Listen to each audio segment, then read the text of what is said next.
joint meeting of the Finance Committee and the SUNY ACC Committee. I'll call the meeting to order. Chair will entertain a motion regarding minutes of previous meeting. Evelyn Wood, Fred Monroe, all in favor? Aye. Thank you. Do I need to call? I think you should call your meeting to order. I guess at this point, then we'll call to order the meeting of SUNY Adirondack. And is there a motion to approve the minutes from the last meeting? Supervisor Rock, seconded by Supervisor McDevitt. All those in favor? Aye. Do I have a quorum? See, got three.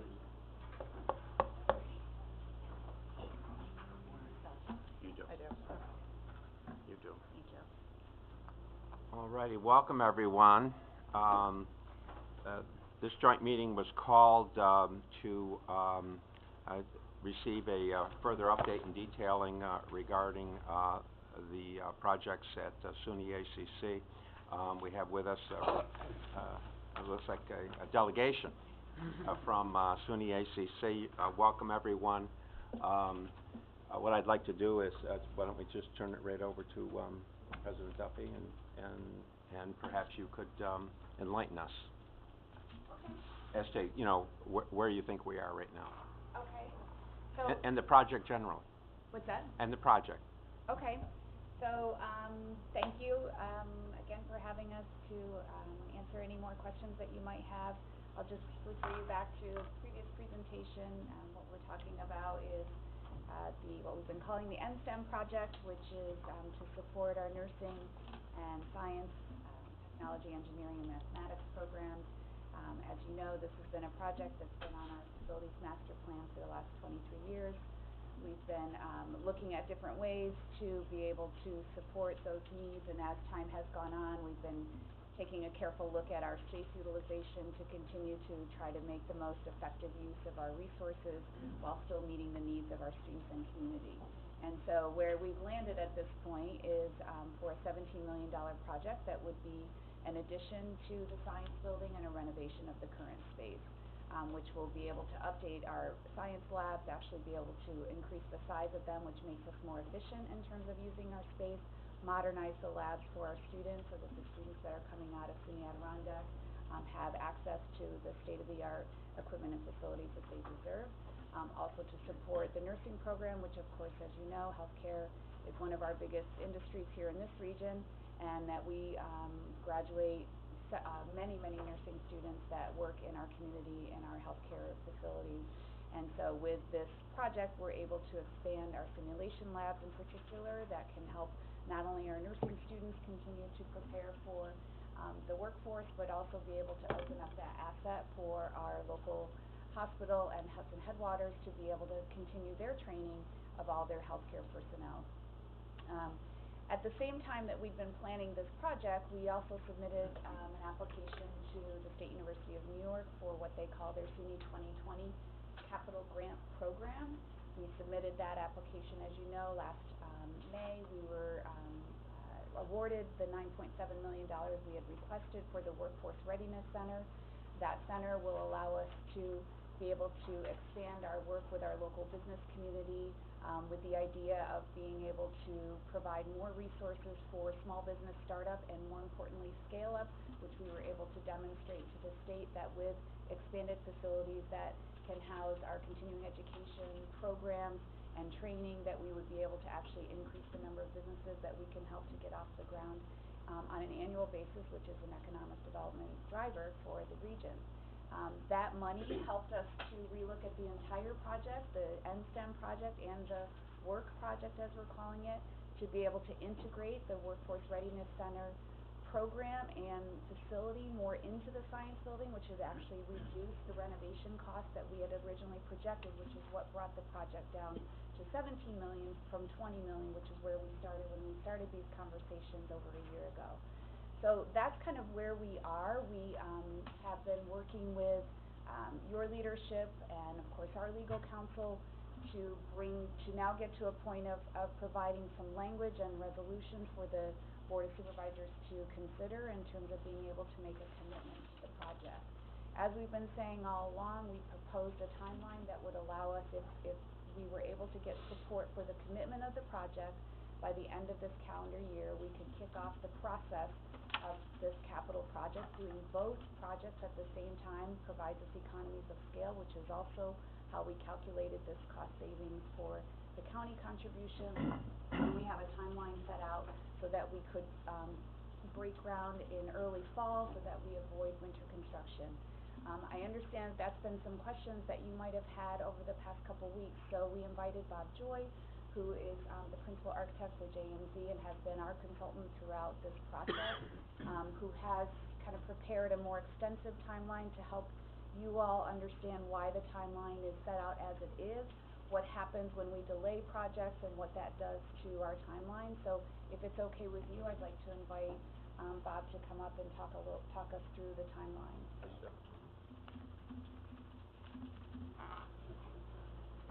I have a handout. One of the things I learned in architecture school is it always helps to make things big, and it always helps to make things colorful. So I've got a big, colorful handout. Mr. Chairman, would I be out of order as a resident of the 3rd Ward in Orange Falls to thank Bud Taylor for all his service before I start? Absolutely. I think you're out of order. Thank you. Thank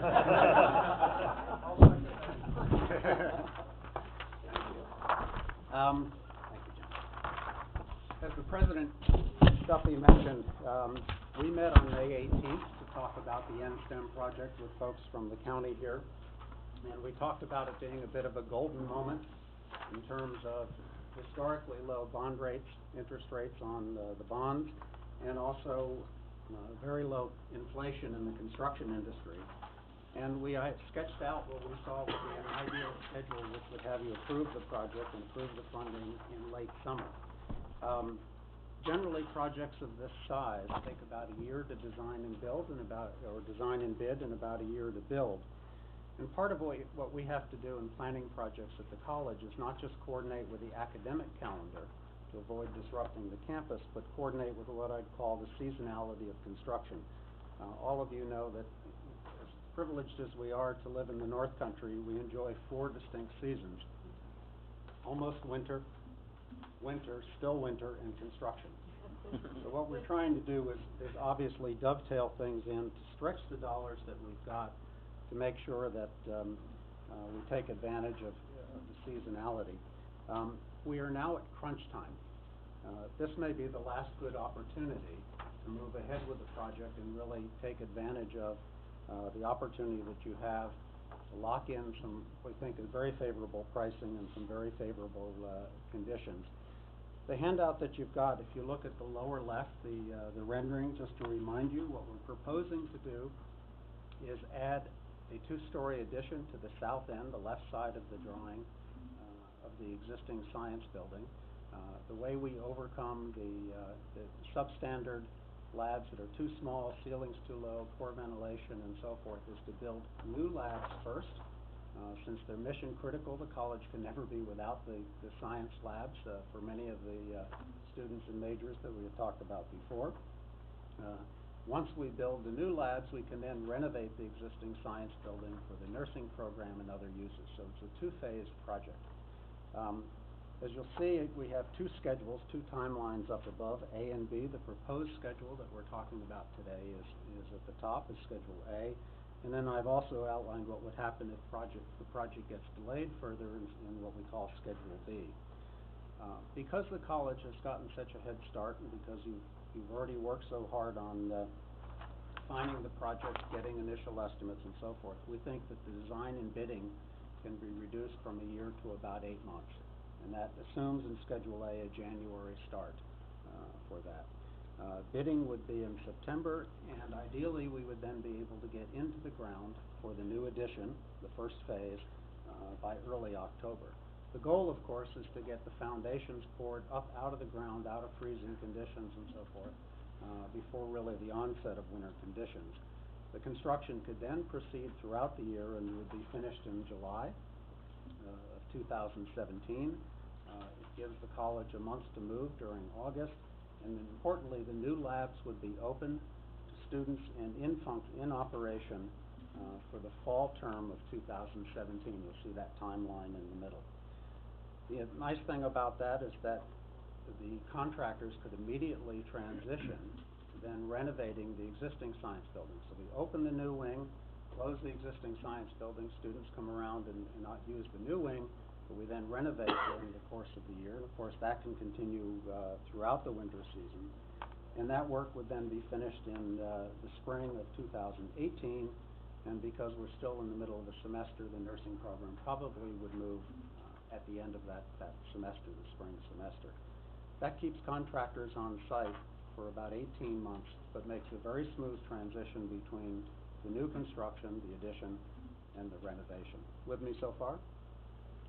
The alternate timeline, if we get delayed, and I assume that maybe a March or an April start would be the case, we would be able to finish the design about this time next year. The difficulty is that you can't start construction at this point because you'd be in freezing conditions and high cost of winter work and so forth. So the bidding would really be delayed until spring, with construction starting in March or April or May of 2017. That delays the start, of course, but it then delays the completion, and then the project gets finished in February or so of 2018, and that's mid-semester. You can't really move science labs in the middle of a semester, not just all the beakers and test tubes and equipment and so forth, but student experiments and so forth. It would be very difficult to move in the middle of a semester. So we're suggesting that the earliest that would happen would be May of 2018, and then you could start the second phase, the renovation of the science building. Part of the difficulty there, aside from the fact that the new science labs are delayed for a full semester, or we don't get the benefit of the investment until the next year, is that we have a 3-month gap when contractors would still be under contract to do the second phase, the renovation, but they have nothing to do. And those of you who are in construction trades or have worked in the construction trades know it's difficult. What do you do with your superintendent? What do you do with your maintenance, your staff and so forth? How do you fill in? And do we get them back when we need them? So there's that 21-month stretch instead of 18 months. It stretches everything out. It makes it more expensive for the contractors because their commitment is longer. It perhaps makes it a little more expensive in terms of the bidding, because one of the reasons we've been able to reduce the costs to $17 million, as the President said, is that inflation has been relatively tame, as you know, particularly in the construction trades. We had budgeted about 5.8% from the initial planning to the midpoint of construction. We think that for the first phase, if you move ahead quickly, we can reduce that to about 3%, and then maybe 5% for the second phase. If we don't move ahead quickly, we don't know, but chances are, I think everyone would suggest that it's going to be somewhat higher. And since the budget is fixed, it just means we get less building. We get less project out of it. So it doesn't change the cost, it just changes the benefit for the county. So those are the two timelines I can see, and that's why I say we're really at crunch time. This may be the last good opportunity, given the seasonality of construction and the need to dovetail with the academic calendar, to really lock in that golden moment and to stretch the county's dollars that you're investing in this project if you choose to do that. Be happy to answer any questions. Or Brad? Well, couldn't you stay on the same schedule if you just moved everything 1 year? You just do the same thing but a year later? Sure, when we may be buying 5% less than. Right. Absolutely. And the other thing to keep in mind, even though we didn't put it on the schedule, is the Workforce Readiness Center. You would be doing construction at the same time as the MSTEM, which is the other economies of scale that we gain. So delaying the MSTEM project, we would move forward with the Workforce Readiness Center, and you would lose those other savings out of construction. Right. Both projects become more expensive. We were assuming, for instance, that with the workforce readiness, and remember that's 100% state financing, that $9.7 million, there's no contribution or match required for that, is that we need a survey, we get it done for the entire thing, we can do it once.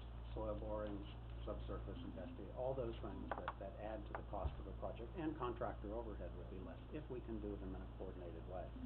So again, that's one of the things pushing right now, because it's a real savings. Any other questions for JMZ? Peter? Yes, thank you, Bob. Hey, Peter. Ward 3 and Ward 2 are great places to live and to come from, okay? Absolutely. Yeah. first of all, your rendering is very well done.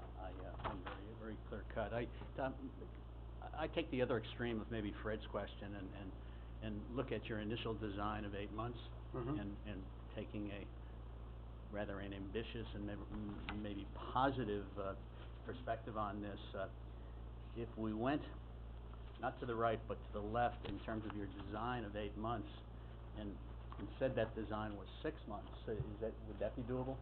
Well, remember, it's about a year normally. We think we have a head start, and the college has a head start, because they've done very careful planning, we've done very careful programming. We've already had a construction estimate done by an outside professional estimator that came in about $17.4 million, but we've been able to reduce that because of the work project and because we think if things can move ahead more quickly.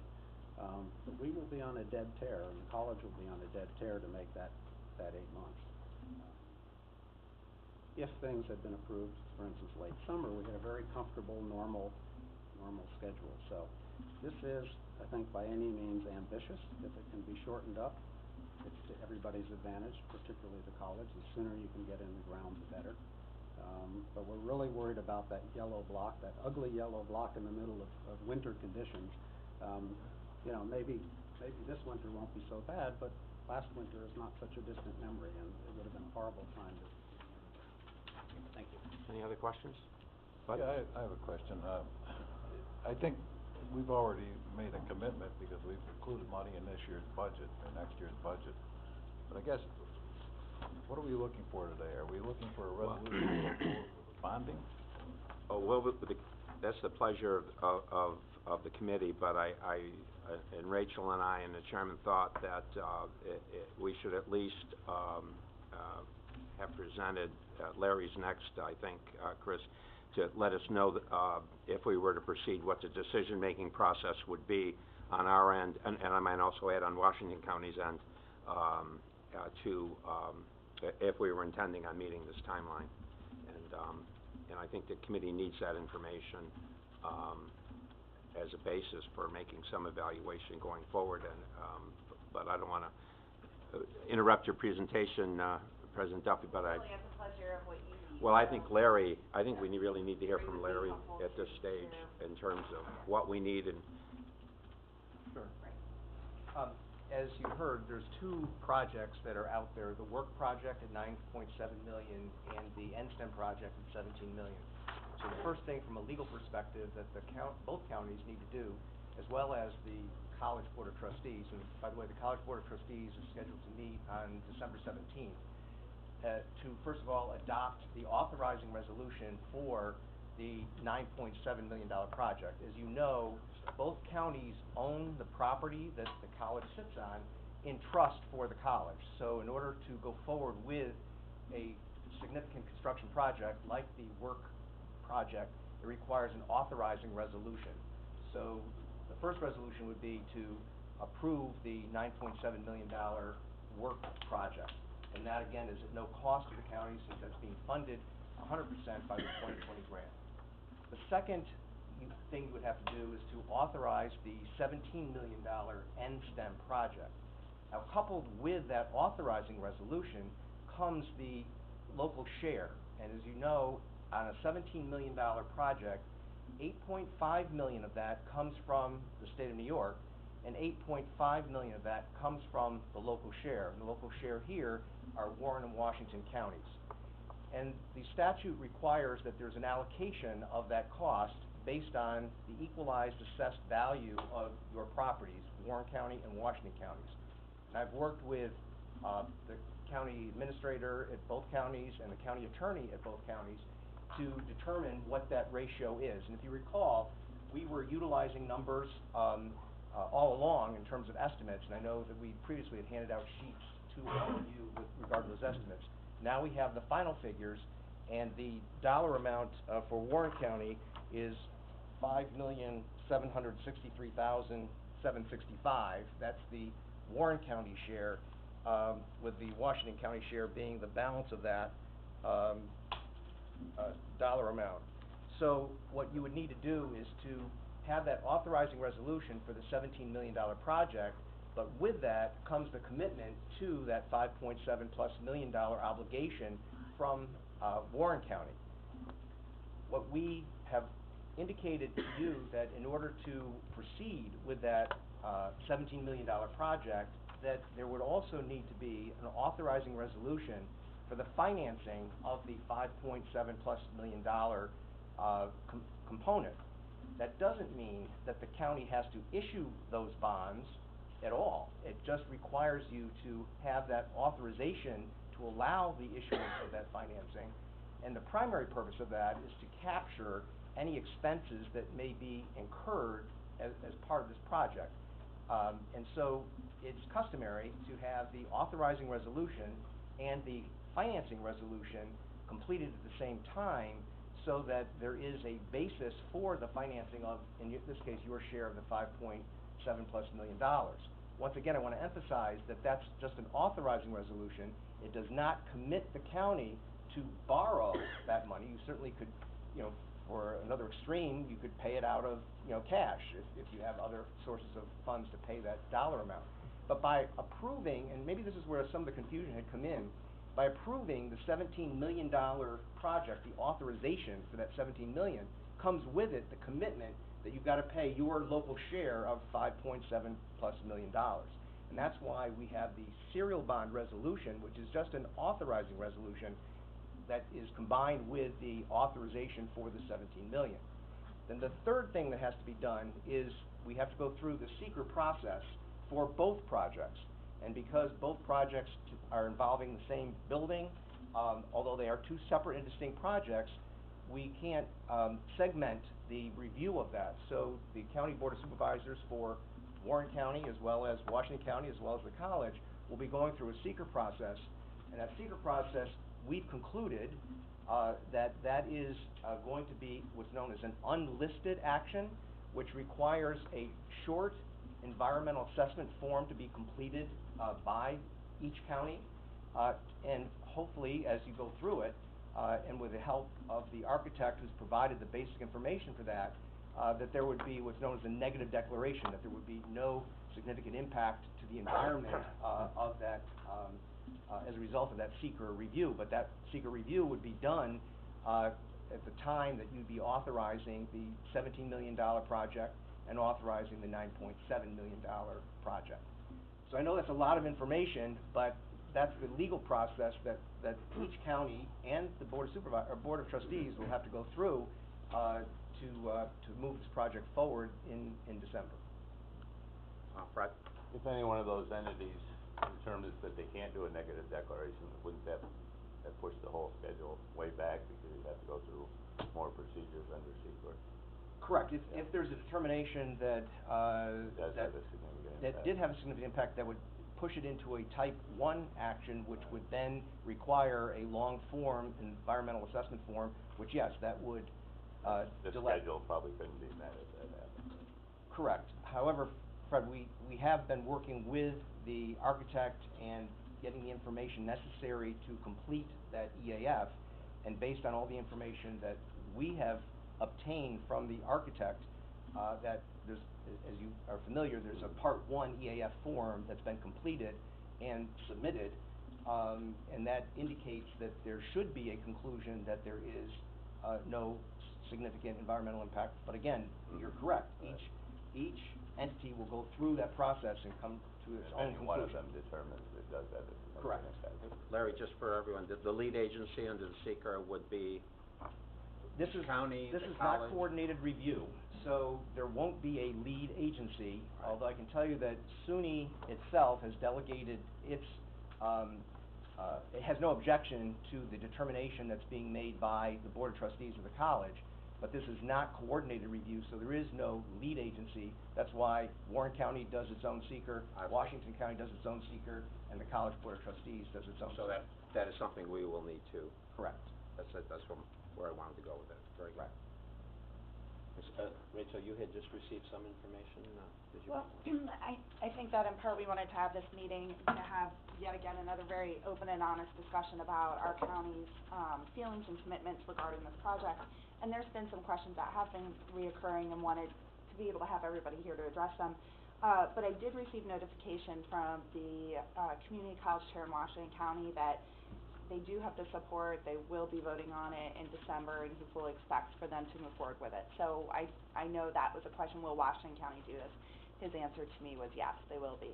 And then secondly, there were some questions by some supervisors about the capital chargeback money, and will this contribution in terms of the project count towards the capital contribution that we're currently not providing per FTE in terms of matching a chargeback and future legislation. And Chris, I just want to be 100% positive that answer is yes.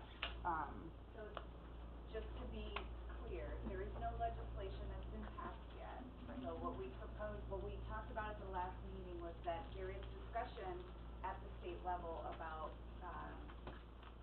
proposing legislation that would require the out-of-county sponsor per FTE chargeback rate would have to match what the county sponsor's rate is. And so if that happened and you weren't contributing anything to capital, it would be detrimental for the college. So what we were trying to just let you know is this is on the horizon.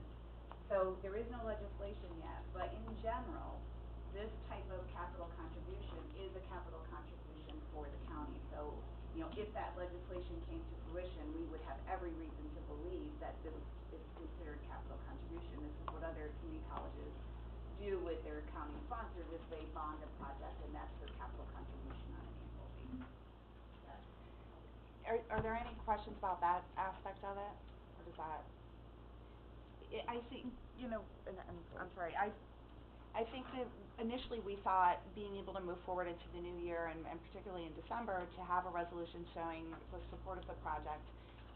We've put the first year's money into the budget for next year, but yet without a firm commitment from the board in terms of specific resolution. What came to our attention late last week was that there was more than just that general resolution that would be needed, and that's why Larry is here and the information he's sharing. I don't think either Ron or I thought we'd have a particular action from the committee. We'd like to get the proposed resolution, if it's your desire, out to all committee and supervisors to review that ahead of time and to really take a good look at it and draft it in a way that the college also finds acceptable. So really wanted to have an open conversation about it. So there's, Larry, just so we're clear, there's 3 resolutions that the board would entertain if it so chose. The first would be the seeker resolution. Now, the seeker would be for both projects or just the NSTEM? That would be for both projects. For both projects. The second would be an authorizing resolution for the work project. Correct. And that is 100% funded. And the third would be an authorizing resolution for funding for the NSTEM project. Actually, that resolution has 2 components to it. The first would be authorizing the $17 million project. The second component would be authorizing the financing of the $5.7+ million component for local share for Warren County. And your hope is that these 3 resolutions could be made ready and would be introduced to the board. Maybe Paul, you could chime in at our December meeting, at our year-end meeting, at a special. I mean, what? It could be. They will be available today. So as far as having any, it's up to the board as to when they schedule their meetings. But it was anticipated that the timing of this would be such that it could be presented at the December 18th Board of Supervisors meeting. Well, I would recommend, Paul, that those resolutions be transmitted to the board and all involved parties, you know, as soon as possible. Today, tomorrow, as soon as possible, just so everybody can see what may be in front of them on down the road. Mark? Mr. Chairman, I'll move up now. I apologize for being late.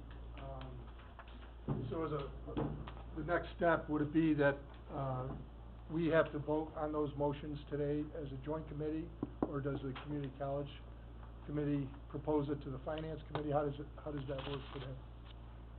I think our feeling was basically, what's the pleasure of the committee? I think that we can have other meetings, we can call another meeting, we could deal with it today. That's exclusively up to the committee, I think, based on its comfort level with these resolutions. I mean, we don't have them in front of us, so I don't want to be too aggressive or presumptuous, relative to them. We've all seen the seeker resolutions before. We know what would be coming our way.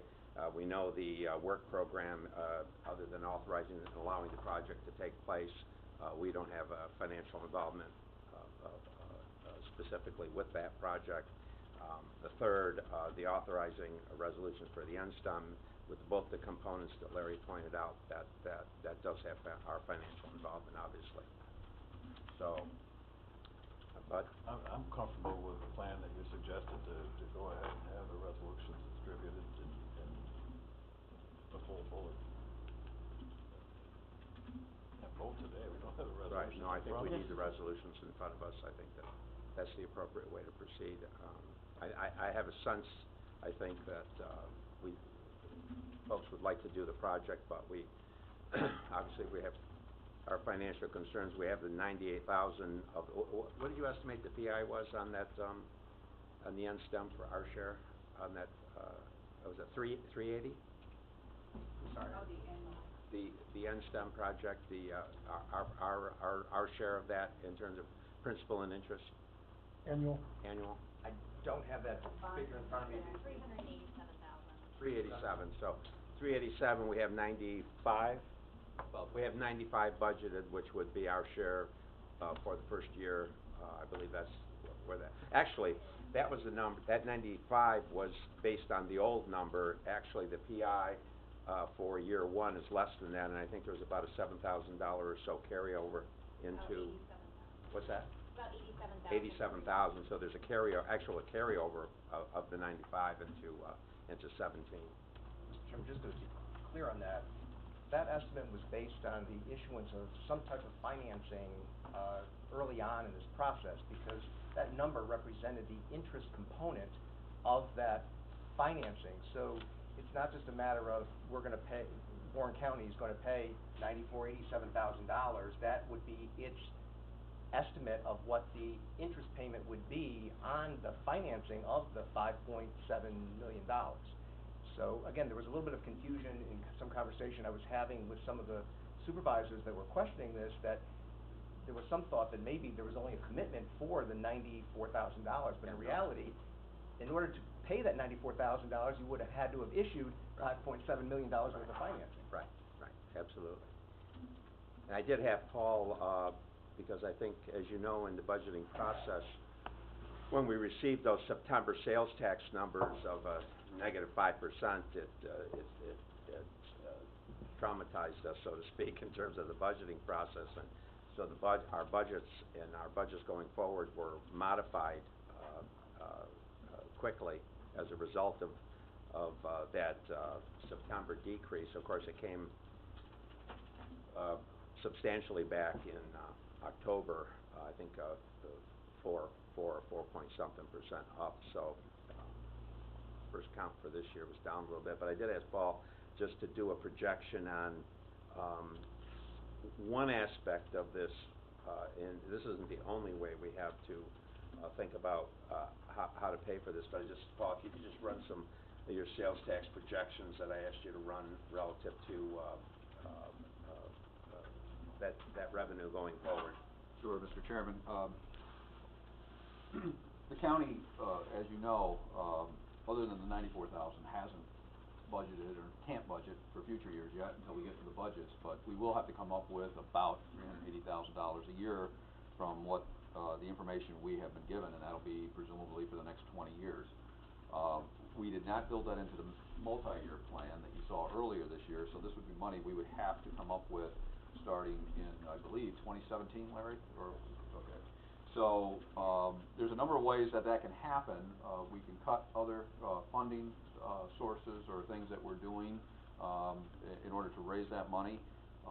The other thing we could is, as the chairman has pointed out, he asked me to take a look at the sales tax. We did project only a 0.6% increase in sales tax for 2015, and then we've projected a 1% increase in 2017 and a 1.5% in future years.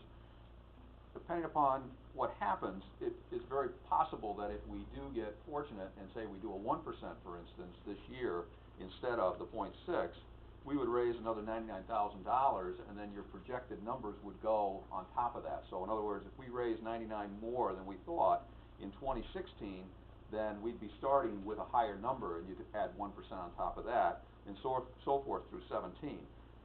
But that's a big if. I mean, that's if we do get that money. And the same thing could happen in future years. I just did some quick calculations, and for instance, if 2016 were to come in at 1.5 instead of 1%, and we also had this break on 15, then we might do better yet and be up in the neighborhood of $300,000 that would essentially almost fund this project.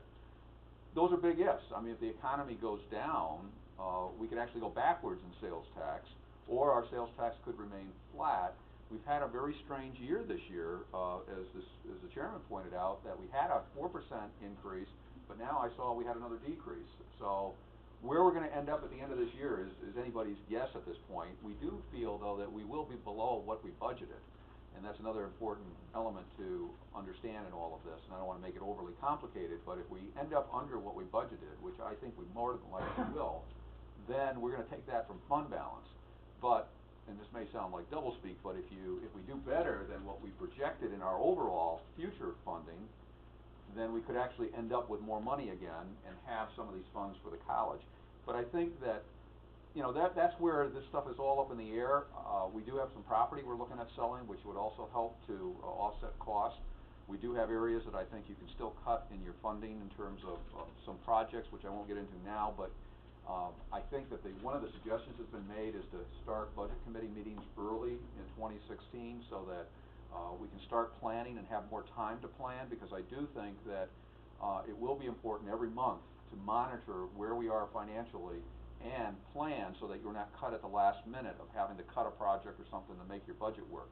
Because ultimately, if we don't find funding sources, we'll continue to eat away at our fund balance, and we'll reach portions of that which wouldn't be healthy for the county.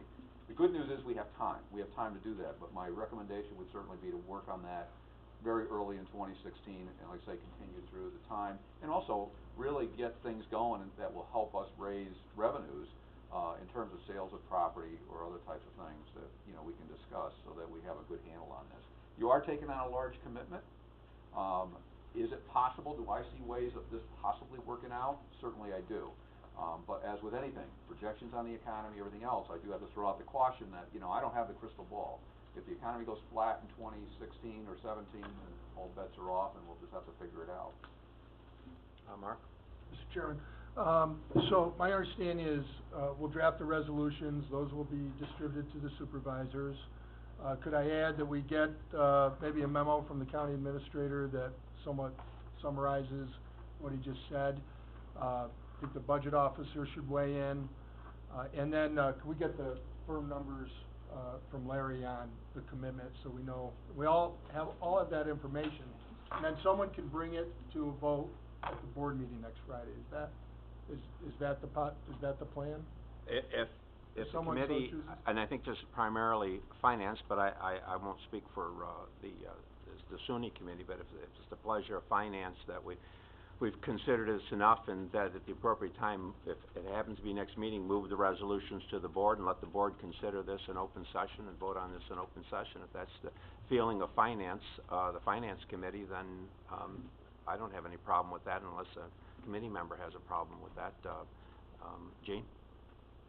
I'll be the negative person. I think this is moving too quick, number one. I think it's a great idea. They've done a great job. Paul just laid out a plan of if this and if that, and if everything goes good, we'll get the extra money, but we still have budgets to go through for the next 2, 3, 4 years anyway. So if we're gonna bring in some of the revenues that we're talking about, sales tax up a little bit, to help pay for this, there's a lot of numbers here, 9.7 million, 5.6, you know, it's just very confusing. And if anybody read the finance number 2, treasurer's asking us for another $800,000 to pay for Westmount for payment of covenant for the rest of the few months before the closing that was delayed a whole year. So I'm just getting nervous. I run a small town. My taxpayers can't afford this. I mean, maybe if there's something else we can do with sales tax revenue that's distributed to the towns, take a percentage that away to help pay for this. It'd probably be easier on the smaller towns because they'll pay a smaller percentage. But, and I look at the, overall reports, I mean, there's towns leaving money, sales tax revenue into the, to help their taxpayers reduce their fund in the county budget, you know, 600,000, 200,000, 400,000. Lake Luzerne doesn't have any extra money to leave in there to lower our town taxes, so I think, I'm just getting nervous about, pushing this. It's a great idea, but I think there's a lot of ifs in it. That's Jim? just my personal opinion, and I'm sorry I have to say it that way, but, I can't support it right now. Jim? And I know I'm the only one, but that's just my opinion. Sort of to Gene's point, I did a little figuring, for every penny increase in the property tax per thousand yields 100,000. So $380,000, if it came totally out of the property tax, it would be a 3.8 penny increase in the property tax, which means that that's the worst case scenario. So, you know, it wouldn't be a huge increase in the property tax. Bill? Gene's not alone. I'm very concerned about the impact on the budget, and I couldn't pull the trigger on this project until such time that I see a plan from the budget officer to offset that $387,000 with no increase in sales tax. Where's the money gonna come from? It's gotta come from budget cuts, and I need to know where the budget's gonna be cut, because I wouldn't feel comfortable with roads being cut, for instance. So I would need that information. All right, Evelyn? Bill stole my thunder. I was gonna say Gene's not alone also. You know, I have a level of discomfort with this budget-wise going forward, looking at our multi-year financial plan. I have some severe hesitation over this, and I don't know that at this point I could vote for it. Thank you. Mark? I'm absolutely for this. This is a program that's gonna improve the educational system in our community, which is essential to keeping young people in this area, which we've all expressed concerns about. This county can find $16 million in the budget to fund a core expansion. I don't see how we can't, find the money to support this, which is a much more positive initiative. Just to be clear, the $9.7 million isn't going to cost us a penny. It's all funded, correct, by, grant money, out of the state. And I don't know, federal, is it all state money? All state money? So we're talking $5.7 million, right, Larry? Right. Over 20 years, $285 a year. And that's for a $26.7 million, improvement. Yeah. So I can go on the record right now, I'm gonna support all three of these resolutions. Peter? Yes, I would concur with Supervisor Westcott. As a byline, I was in the first class at the college in Hudson Falls in 1961. At the end of the day, when high school labs are better equipped than a college facility, then we are not meeting our responsibility. If this board can vote to expand the Warren County Jail in terms of employees to the tune of $1.5 million a year, $1.5 million. If we can vote that way, clearly we can support education, which is really our only hope, is you know, as far as economic growth and expansion in our county. Fred? Well, that jail staff, well, that was a mandated expense, as I recall it. We didn't have a choice. I mean, we had a gun held to our head and we had to do it. But, before I could vote on this, I would like to see the budget, what's the breakdown of the hard and the soft costs, but maybe I missed it, but I don't remember seeing that, and how it's all calculated. And I have a lot of concerns about the budget going forward also. Well, I said it before at the last meeting, that we spent a lot of money on jails and on criminals and on all that. We need something on the positive side of the ledger, and I think this is it. And I don't see how we, as a community, can just ignore it. Just like I pointed out before, 3.8 cents, that's if the worst thing happens. Most likely it'll be a combination of an increase in the sales tax, and part of it will come out of the, property tax, but 3.8 cents in order to improve our community doesn't seem like a lot of money. I mean, I'm not in favor of tax increases, but for this, I'd rather spend money on this than I would on the jail. Supervisor Beatty? Thanks, Mr. Chairman. Just a couple comments. First of all, I'm in favor of this. I'm as tight as anybody probably in this room about spending our tax dollars. I look at this as a true investment. Healthcare and nursing is the fastest growing industry in the United States. And we happen to have the Glens Falls Hospital and Hudson Headwaters growing at an alarming rate. We need to be able to supply them with quality employees, and this, to me, just makes total sense. Now, $387,000 a year, we gotta find that, no question. We've made some, probably, in my opinion, bad decisions in the past that are coming back to slap us in the face. But we spent $755,000 on an airport, which I feel is very overfunded.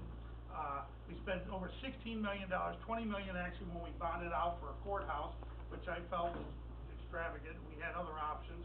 And so then when we get an issue like this, that to me is going to grow our revenue, is going to give us a reason for people to stay in this area, which we're always complaining people are moving out of this area, or young people, and then we're saying, well, you know, I don't know, it doesn't make sense, it doesn't make sense.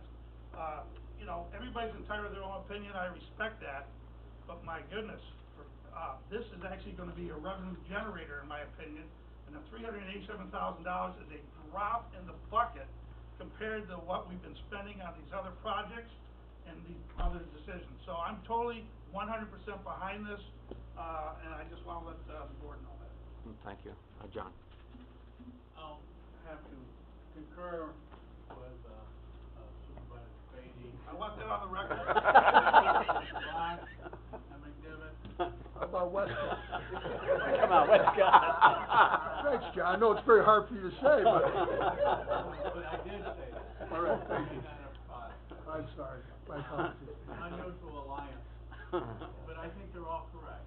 I think that this is an investment for the region, it's an investment in our young people, it's an investment with older people that are taking science and you know, occupationally oriented courses. So I think we're gonna see much more in return from our investment than any other investment I can think of.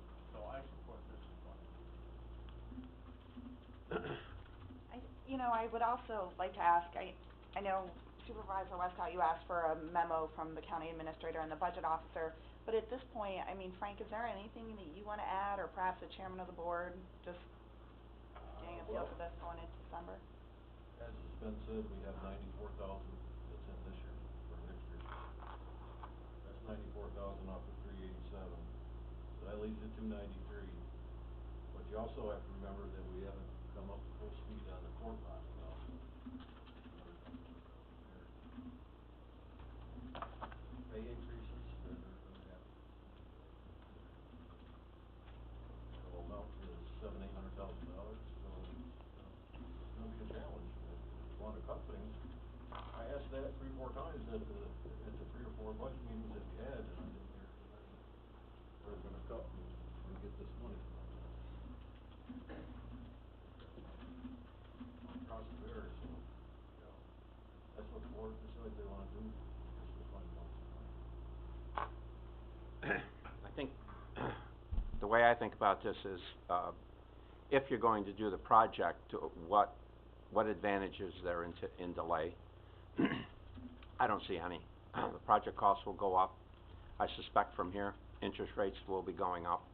In terms of borrowing, they may not go up dramatically, but I don't think you're heading down further. I think you're heading up. So I see no advantage. I see the advantage in moving forward now with the project as opposed to delaying it. And so, plus I don't think it's that great a lift. We found 94, and even if we found a little bit more each year, the difference would of the gap we could easily sustain out of our fund balance. So I don't really see the advantage of delay. That's my position on it, and I'll be voting in the affirmative when the resolutions come before the board. And I think given the debate and the discussion that I'm hearing, I should say, that I would recommend, without objection from the Finance Committee, that we just move the resolutions to the full board for the 17th and let everybody vote their conscience. I think that's probably the best course at this stage. I don't see any reason to really delay any further. Mr. Chairman? Yeah, I mean, you know, my community has directly had a huge impact from healthcare. The Hudson Headwaters Health Center being built there last year. And, you know, I know in the future there's plans to add more services in Warrensburg, which means they're gonna need more staff, more help, and it is a big economic impact on my community. Now, I do share everybody's concerns about where we're gonna find the money, but I am an optimist, somewhat like you, Ron. I believe if we all sit down and work collaboratively without pointing fingers, we can certainly scour and find the funds within the upcoming budgets to fund this project. I don't think it's gonna be that difficult to find the funds, but we need to sit and work collaboratively, not point fingers, and get this project moving ahead. I don't think we should delay it, and I understand the colleges, you know, they have an opportunity to get some state funding, and but I do also hear from my colleagues about, okay, how are we gonna fund it? You can't sit here right now at the end of 2015 and say, okay, we can reach in and do this. I do believe that we'll be able to find the funding without raising taxes to make this project move forward. And I'll pledge to work with Frank and yourself, and we'll just find ways of getting this without raising taxes. We have a request for the privilege of the floor from the audience, so without objection, Mr. Whitehead. Thank you, Mr. Conover. I just wanted to say I agree with everybody here. Everyone's trying to be fiscally conservative, and everyone's looking for some other ways of getting money. You know, we've heard some of those ones repeated by Supervisor Beatty. But there's another funding stream that you should be paying attention to, and that is, we are paying $280,000 a year just on the municipal contract to Siemens, and that is guaranteed. I mean, that is an energy performance contract. We are supposed to be not losing a dime on that. We are losing a lot of dimes on that and on the cogen, and I think if we held Siemens to the fire, this could go a long way to funding most everything that you are talking about today. That's all I wanted to say. Thank you. Thank you. Thank you. Bud? I'll be voting to support it for the reasons that you mentioned before. In terms of where you find the money, you have to remember we've been finding about $165,000 a month to keep Westmount open because of the delay on the sale of Westmount. So hopefully that'll happen, and that'll be a big lift for us.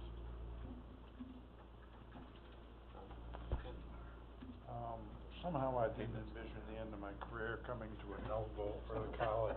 It just doesn't make sense to me, because I've supported the college all along. Yep, we have time. But, I agree with everything that's been said about the court costs, but I wanna see where the money's coming from. I don't wanna say we're gonna cover it and that's gonna be it. I wanna see where it's gonna come from. And that's my only objection. Mr. Gerard? I would be remiss not to go on my usual mantra about sales tax, but since 2008, when the economy hit and we brought that up, and I think we were within a vote or two, Mr. Sokol might remember changing his vote, we almost had the sales tax. Not blaming that on him, but probably that was a healthy thing, because we cut a lot of things, cut an extreme amount of things. Thank you. And I guess that needed to be done, and if we had the sales tax increase at the time, that wouldn't have been perpetuated. So here we are now. I've been through all those cuts. I've seen the blood on the floor. I've seen where jobs have been eliminated, etc. I've watched what happened to Cornell Cooperative. I've seen our residents that live here 12 months a year have their roads deteriorate to a condition that's deplorable and that we're still trying to find money for it. I've seen our 63 residents that are over in the Westmount, where we can't afford that anymore because of the changes in the state funding, et cetera. So we have to sell that now. And I see we're constantly looking at our budget and our forecast, and then we have this fall out of the sky. One of the nicest assets we have in the area. But I think this is a tipping point for me. This is the straw that breaks the camel, the economic budget's back. And I can't go any further, because I know in Washington they scream about taxing and spending, but this is just spending. If you don't have a revenue source, I think it's worse just to spend.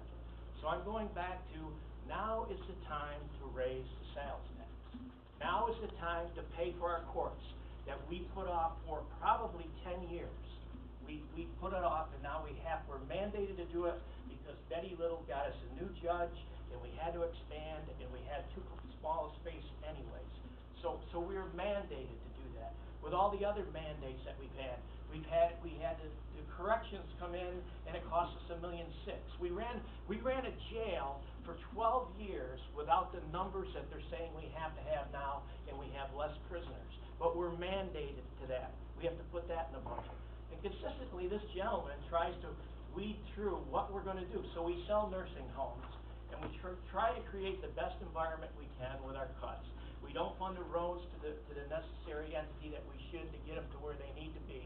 We're a little bit behind the 8 ball, and I, for one, have had enough, because I don't want to see Cornell's get cut anymore, because I live and breathe with Cornell. You put me on that. I went up there. I saw what they do, and they help the people that need it the most, okay?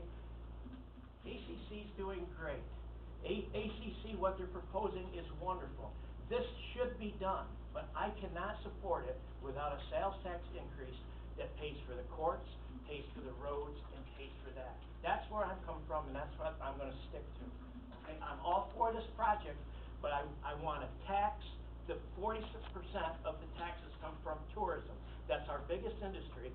I would rather see those people that come from out of town pay for 40% of this project than our people here that don't have the roads, that don't have the nursing home anymore, etc. I've had enough. Anyone else? Fred? I agree with Dan completely. It's no surprise probably to anyone, but you know, it's we're now one of only 3. At the time we passed it originally in whatever it was, 2008 or 9, we were one of 5 in New York State that hadn't increased the sales tax, and we're a strong tourism economy. It just makes perfect sense to me to have 40 to whatever it is, 45% of it paid by non-residents. And again, every place I go, I pay more sales tax and occupancy tax than people pay when they come here. So I'm not going to have a voice after January 1st, so that's my parting shot about sales tax.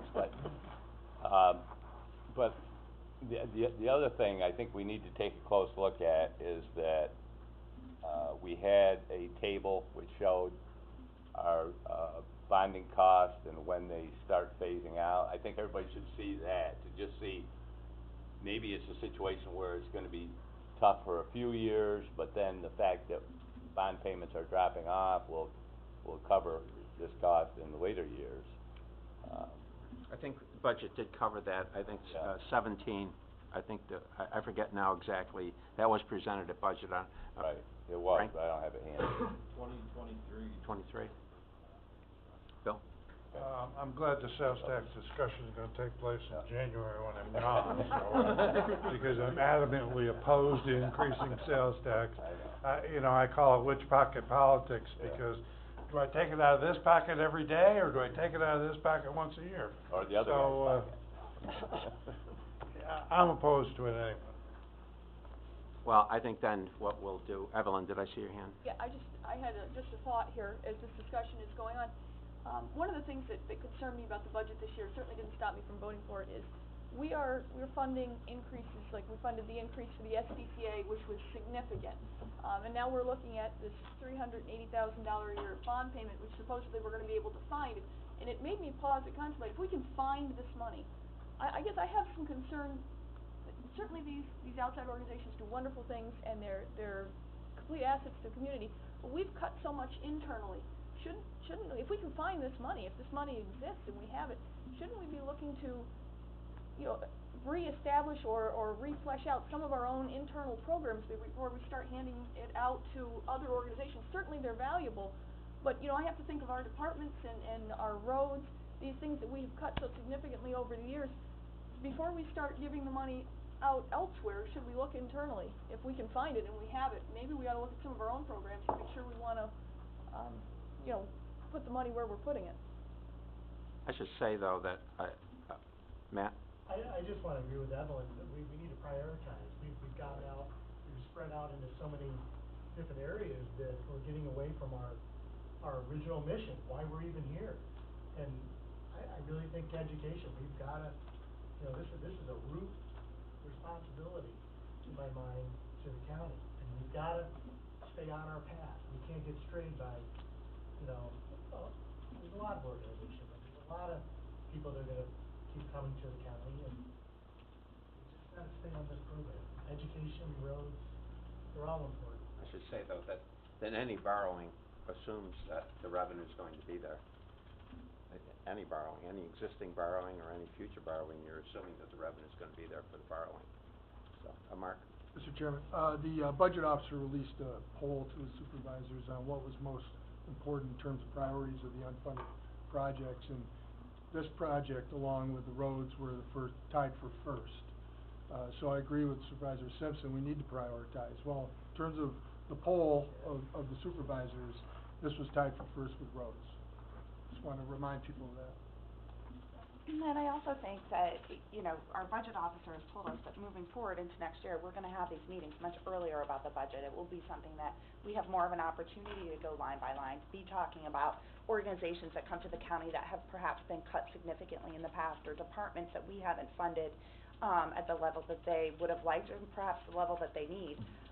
But we're here today because of the time frame that we're looking at with the college and joining these two projects. So I think at some point, what I'd like to see happen is this information get released to the board, we have some time to look at it, and, you know, as Ron said, you know, take it to a vote in December, and unless that's not the pleasure of these committees. I think we have partners in this that are making decisions, without objection from the board. I don't know that we need a vote of the committees.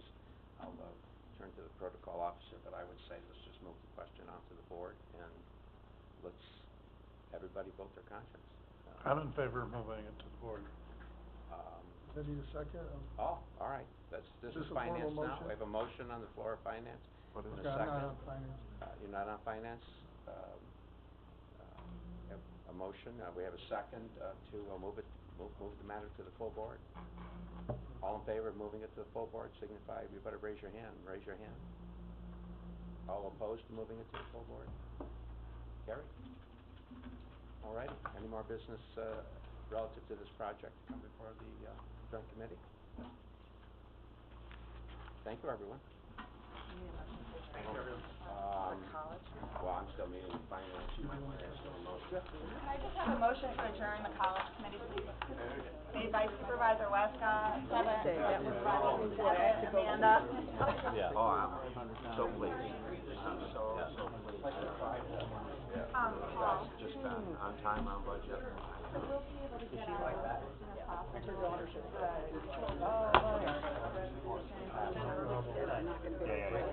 Thank you. Appreciate it. Along with. How are you? How have you been?